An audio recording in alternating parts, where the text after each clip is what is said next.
Hey everybody, Cutroneo here, and welcome back to my YouTube channel. This is video number 25 of my video progress series on Dyens Saudade No. 3. So what you just heard was me performing the dance section of this piece, and I thought overall it was pretty good. Really, I have a handful of goals for this section right now.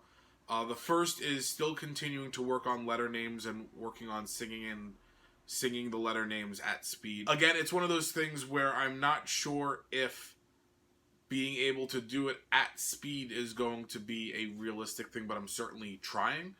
What I have found is that as I continue to reinforce it and as I continue to work on it, certain areas that were becoming tongue twisters have become easier and easier to say. So I'm going to sort of keep working on it, giving about 15 minutes or so in practicing this section to that specific task. And I'm sort of slowly being able to get further. So I was able to sing letter names and work on letter names for the A and the B sections of this first half. I'm just going to be working on trying to get further and further along. So that's the first goal that I've been working on. The second goal that I've been working on is really trying to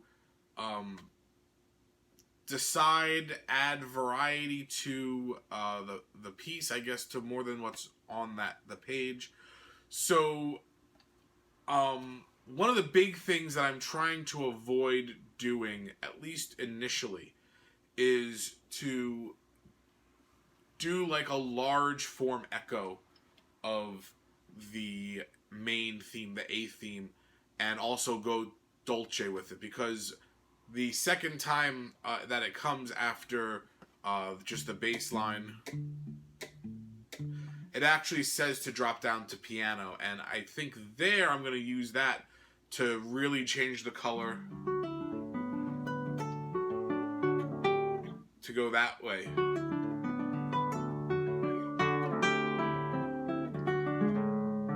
And there's a specific bright sound on there.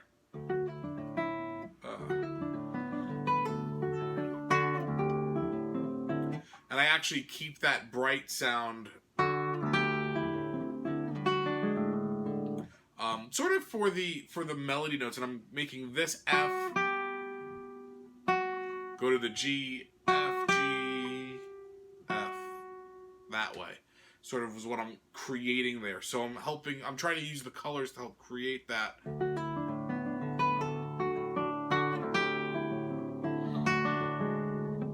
And I can get kind of a gnarly sound on my A nail.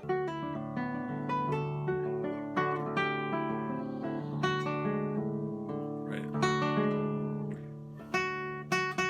So I'm really brightening up, and so I know I'm sort of move around so you can see I'm really getting a little more parallel to that string when I've changed. So here, normal hand position, but I'm down brighter.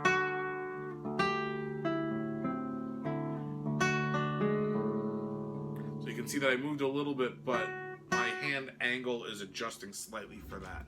So I want to use those colors there. So in the initial statement of the theme,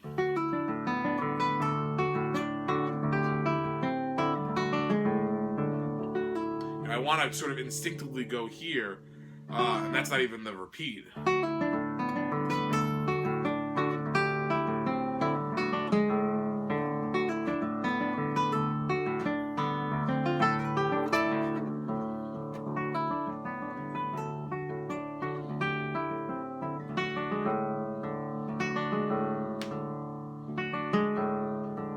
So one of the things that I'm messing around with, along with that, is sort of using different articulations for the melody as well.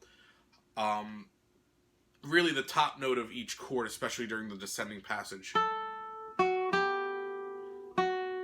That, whereas the first time,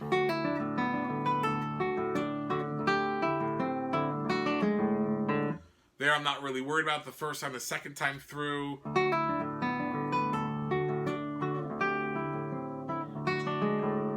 so there I'm trying to hold it out. Let's see what happens, messing around with things like that. Just to add a little bit of variety to this multiple statement of this theme. Again, chord-wise, it's very simple. It's just a D chord, back to D, C to D. It's all that's going on. So, you know, and melodically, it's not really doing anything. The G sharp, I tend to, you know, it's got a bend on it already, which increases the attention to that note, which is really the most colorful note of this section. So I'm just messing around with that, and I really am on my way to coming up with some ideas. I'm really trying to sort of follow my way through this rather than listening to a whole bunch of versions and just sort of copying what they're doing. Just a little bit of a thought experiment on my end as I work on the piece. I don't necessarily think there's a right or wrong within that. It's just sort of what to do to help make it unique for that performer or for that performance. Worked on the hammer-ons from nowhere section, counted, sang letter names, and that actually went fairly quickly in this practice, so I was able to bring a little bit of attention to the left hand balance. What I found while practicing that is I was really working on it slowly.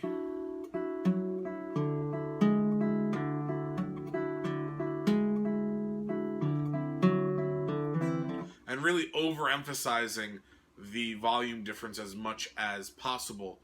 And I actually felt that in doing that when it came time to in the performance, which you will see in a moment, when that section came up, I actually felt that the balance was pretty good.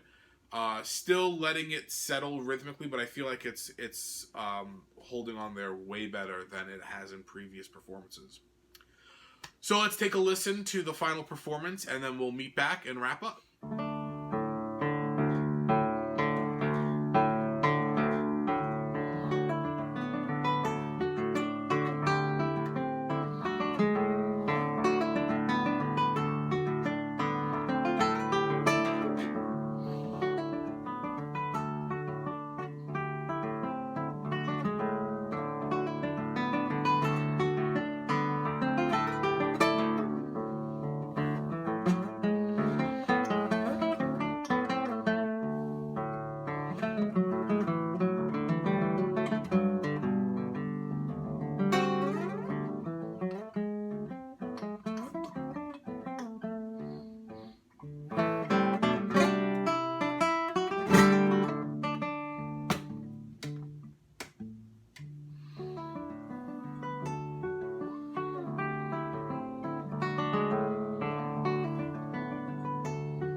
So with this section, I feel like it's pretty much under the fingers.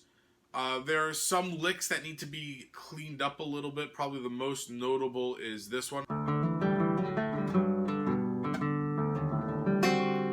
That one's probably the most inconsistent. So I'm actually going to add that to my excerpt practice and make note of that, so that way I work on that. The real issue is going to this fingering, landing there.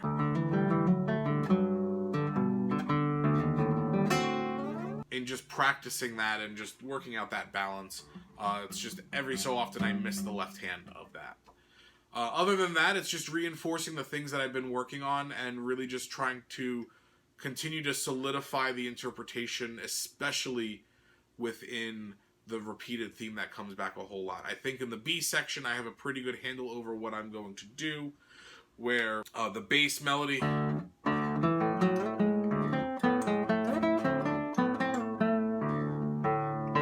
the first time, that's going to be pretty legato and pretty in your face, for lack of a better word. Second time through,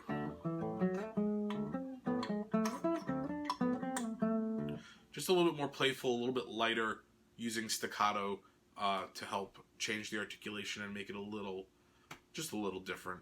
This is a relatively short video. Thanks for watching and sticking around to the end. If you have, please make sure to hit that thumbs up button. If you haven't done so already, please subscribe to my channel and make sure you hit that bell notification button so that way you get notified every time I release a video.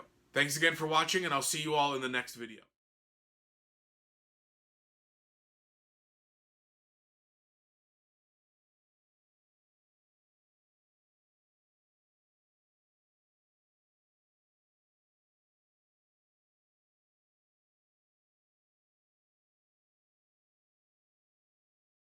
Next video.